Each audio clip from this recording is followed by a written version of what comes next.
Welcome to Storm, one of the most iconic combo decks in the history of the game. And a huge shout out to Frank Rulofs, who helped me to make this video and is an amazing Storm player. Our deck revolves around the Storm mechanic, which says whenever you play this spell, you copy it for each other spell you've played this turn. Meaning we want to play a whole ton of spells in the same turn for a whole ton of copies. We use these to reduce the cost of our spells, meaning we can play them faster and we can play more in the same turn, but be careful because Helm of Awakening also reduces our opponent's spells.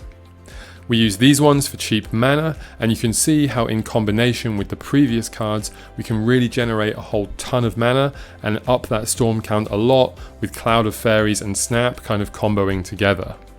These are our card draw and card selection cards. Frantic Search can also generate us mana in combination with the mana reducers. Meditate, we don't really mind skipping our next turn if we're drawing enough cards to help us win the game. And we can use these tutors to get any piece of the puzzle that we're missing.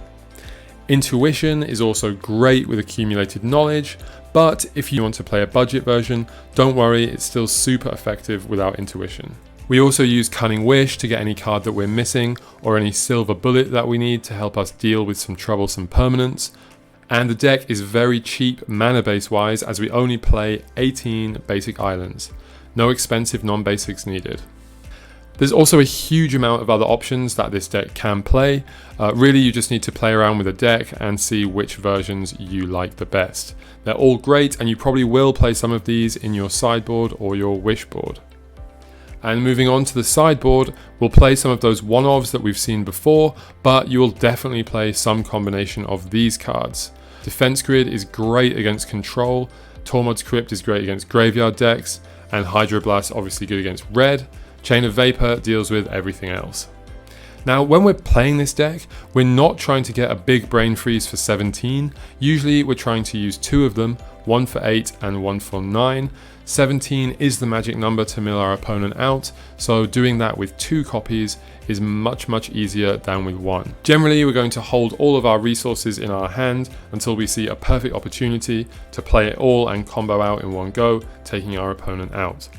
Remember, we can combo out at instant speed if we have to, because Brain Freeze isn't instant. The best ways to fight this deck would be discard backed up with a beatdown clock. Meddling Mage can be great, because obviously if we name Brain Freeze they can't win, but it is usually best to name Snap with the first one, and Counter Magic on key cards can also help. You can also go after the mana reducers, as this will drastically reduce their ability to combo out quickly. And then there's this card.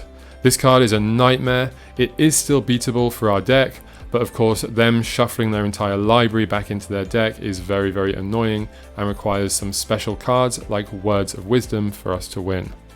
So we are a combo deck through and through. Against aggro decks and other combo decks, we're just trying to do our thing faster than they're doing theirs. And against control decks, we're trying to just weave in and out for the perfect opportunity to just dump our hand and combo them out for the win. The strengths of this deck, it's very powerful and budget versions are also very good. It does dodge removal as we're not really playing many creatures, and our opponents are often not prepared on how to combat this deck. The weakness is it's not really beginner friendly, you do need some math skills. It's also often only fun for the person playing it, and of course discard plus pressure can cause us to lose the game. So Frank used this list to do very well in a big Premodern tournament, but I do recommend you check out TC Decks and subscribe.